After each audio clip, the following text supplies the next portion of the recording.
Good morning, students. Book Hornbill, chapter number 8, Silk Road, written by Nick Middleton. A swath of the white stuff lay across the track in front of us. Swath means patch, a big patch. यानी कि white stuff means snow. Snow का एक बहुत बड़ा patch, एक बहुत बड़ा टुकड़ा जो था वो हमारे सामने रास्ते पर पड़ा हुआ था. Stretching for maybe 15 meters before it petered out and the dirt trail reappeared. लगभग 15 मीटर लंबा था और इसके बाद में क्या था, जो डर्ट ट्रेल थी यानी कि जो धूल से भरा हुआ रास्ता था, जो नॉर्मल रास्ता था, वो उसके बाद में फिर नॉर्मल रास्ता शुरू हो जाता था.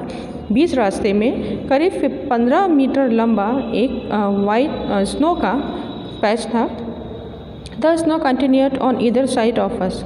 और हमारे दोनों तरफ जो था वो स्नो थी, बर्फ़ थी. Smoothing the abrupt bank on the upslope side. जो कि जो ऊंचा नीचा किनारा था, जो ऊंचा नीचा साइड था, उसको जहाँ से चढ़ाई शुरू हो रही थी उसको थोड़ा स्मूथ बना रहा था, इजी बना रहा था. The bank was too steep. लेकिन जो साइड्स थे वो इतने ज़्यादा एकदम स्ट्रेट थे for a vehicle to scale, जिस पर कि हमारा जो व्हीकल था वो नहीं चढ़ सकता था. So there was no way round to the snow patch. इसलिए उस जो स्नो पैच रास्ते पर पड़ा हुआ था उससे बच कर जाने का और कोई भी रास्ता नहीं था. I join Daniel as set and stepped on to the encrusted snow.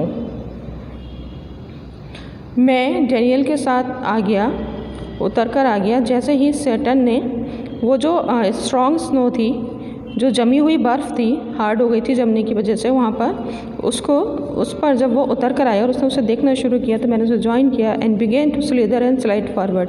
और उसने क्या किया, उस बर्फ़ को उसको थोड़ा सा हिलाना और वहाँ से थोड़ा सा खिसकाने की कोशिश की आगे की तरफ. Stamping his foot from time to time to ascertain how steady it was. और थोड़ी थोड़ी देर में वो उस पर अपने पैर मार कर देख रहा था कि कितनी मजबूत है. और उसका वो आइडिया ले रहा था. असर्टेन मीन्स वो आइडिया ले रहा था. टू अंडरस्टैंड इसका मतलब कि कितनी स्ट्रॉन्ग है बर्फ़. I looked at my wrist watch. उस समय मैंने अपने रिस्ट वॉच में देखा. We were at 5210 metres above sea level. और हम समुद्र लेवल से लगभग 5210 मीटर्स ऊपर थे. This snow did not look too deep for me. जो बर्फ़ थी वो मुझे समझ में आई कि बहुत ज़्यादा डीप नहीं होगी.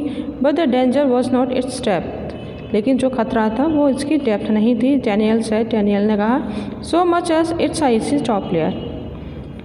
डैनियल ने कहा कि इसकी जो डेप्थ है वो ख़तरनाक नहीं है, बल्कि ज़्यादा ख़तरनाक क्या है, इसकी जो टॉप लेयर है, आइसी टॉप लेयर है, वो है इफ़ वी स्लिप ऑफ. अगर हम फिसल गए द कार को टर्न ओवर. तो जो गाड़ी है, जो कार है, वो पलट सकती है.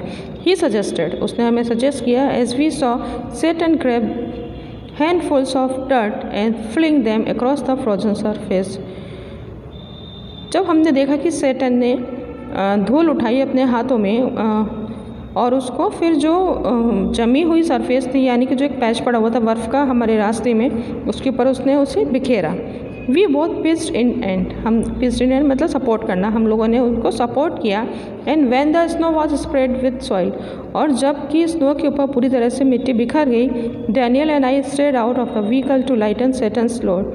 तो डैनियल और मैं दोनों हम उस गाड़ी के बाहर खड़े रहे जिससे कि सेटन का जो लोड था गाड़ी खींचने के लिए वो थोड़ा हल्का हो जाए.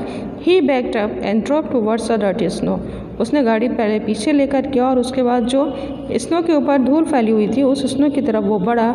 Ease the car onto its icy surface. और बड़े आराम के साथ में इसकी आइसी सरफेस पर उसने कार चढ़ाई.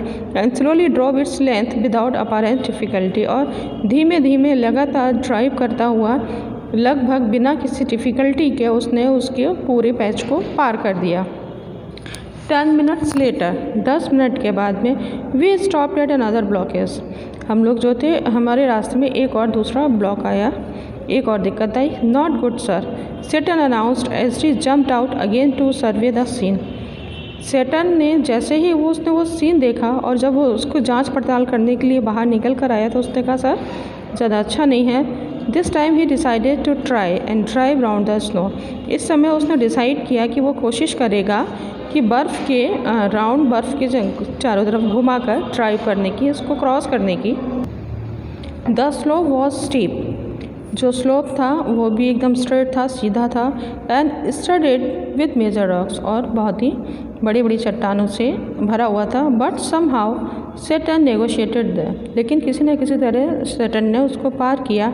His 4 wheel drive vehicle lurching from one obstacle to the next, उसके 4 पहियों की जो गाड़ी थी वो एक ऑब्स्टिकल से दूसरे की तरफ उछलती हुई जा रही थी। In so doing he cut off one of the hairpin bends, hairpin bends मतलब शार्प टर्न।